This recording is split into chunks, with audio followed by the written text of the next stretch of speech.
بسم اللہ الرحمن الرحیم۔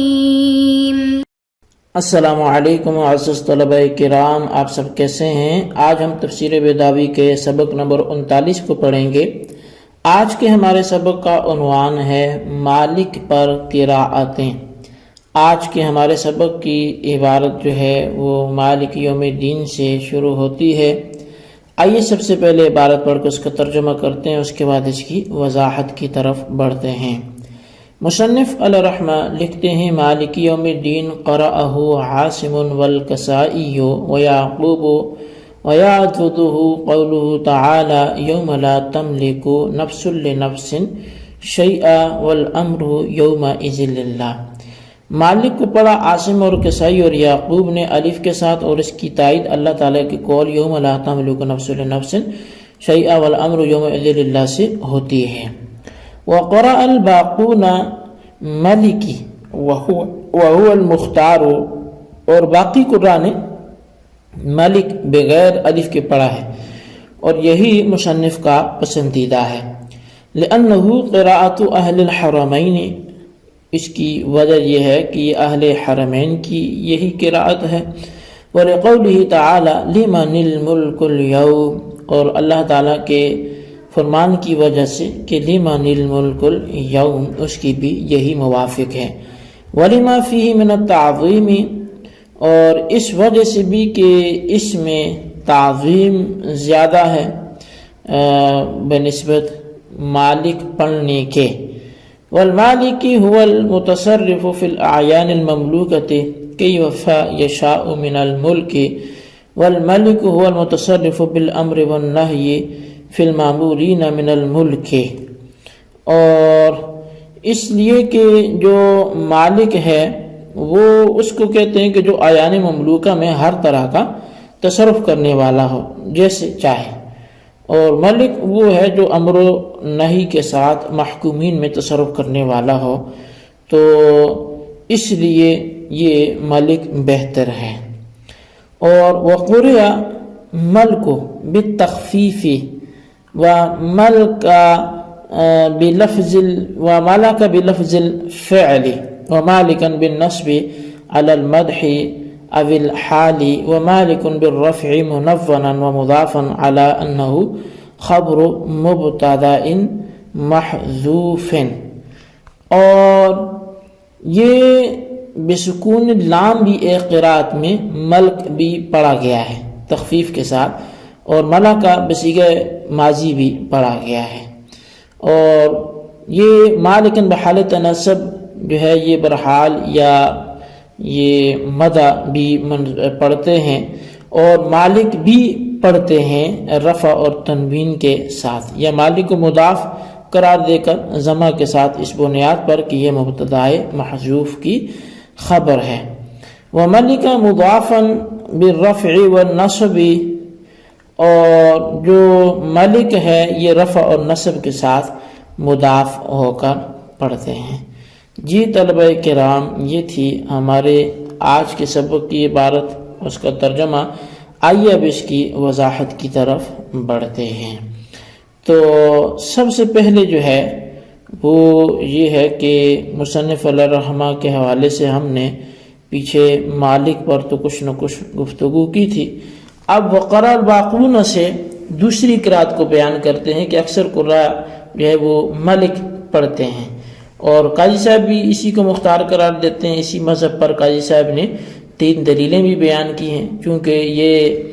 ان کا پسندیدہ ہے۔ تو اول یہ ہے کہ اہل حرمین جن سے بڑھ کر کوئی فصیح نہیں ہے اور نہ کوئی اعلم بالقراءات ہے، تو انہوں نے بھی ملک پڑھا ہے، لہذا معلوم ہوا کہ ملک ہی راجح ہے۔ تو یہ مالک یوم الدین پڑھنے میں پہلی دلیل ہوئی۔ دوسری دلیل فرمان باری تعالیٰ ہے لمن الملک اليوم، کہ آج کس کی بادشاہت ہے۔ یہ آیت دلیل اس طور پہ ہوگی کہ اس آیت میں باری تعالیٰ نے اپنے آپ کو یوم جزا میں صفت ملک کے ساتھ متصف کیا ہے، لہٰذا مالک یوم الدین کے اندر بھی ایسی قرات اختیار کی جائے کہ جس کی وجہ سے ذات باری تعالیٰ ملک کے ساتھ متصف ہو جائے، تاکہ دونوں آیتوں میں تناسب مانوی ضرور ہو جائے، اور یہ اسی وقت ہو سکتا ہے جب کہ ملک پڑھا جائے، کیونکہ ملک ملک ہی سے مشتق ہو سکتا ہے، ملک سے نہیں ہو سکتا، لہٰذا معلوم ہوا کہ راجے کے راج جو ہے وہ ملک ہے، مالک نہیں ہے۔ تیسری دلیل کا حاصل یہ ہے کہ ملک پڑھنے میں تعظیم ہے، بخلاف مالک کے کہ اس میں کوئی تعظیم نہیں ہے۔ اب رہی یہ بات کہ ملک پڑھنے کی صورت میں تعظیم کیسے ہے، تو اس کی چند وجوہ ہیں۔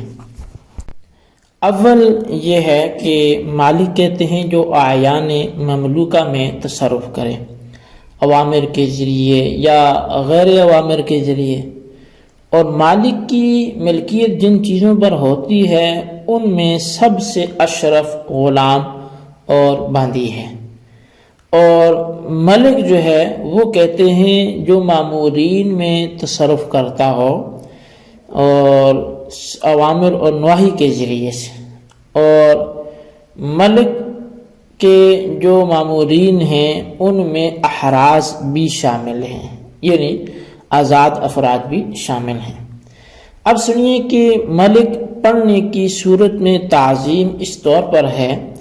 کہ مالک کی ملکیت زیادہ سے زیادہ غلام اور بانی پر رہے گی،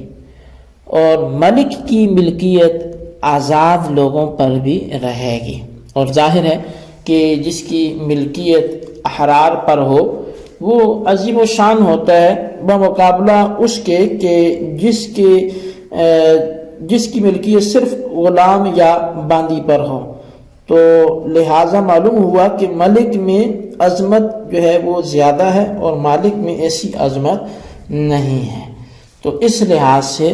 ملک پڑھنا یہ زیادہ بہتر ہوگا اور مالک پڑھنا یہ اتنا بہتر نہیں ہوگا۔ اور دوسری بات یہ ہے کہ مالک کا مملوک شے جو ہوتی ہے وہ قلیل بھی ہو سکتی ہے، ہر بندہ مالک تو کچھ نہ کسی چیز کا ہوتا ہی ہے،